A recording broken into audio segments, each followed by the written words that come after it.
ॐ सोमनाथाय नमः। ॐ मल्लिकार्जुनाय नमः।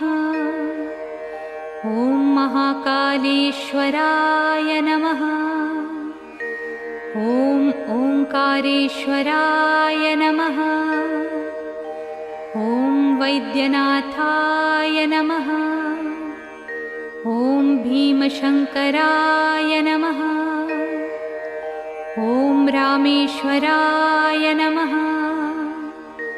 ॐ नागेश्वराय नमः। ॐ विश्वेश्वराय नमः।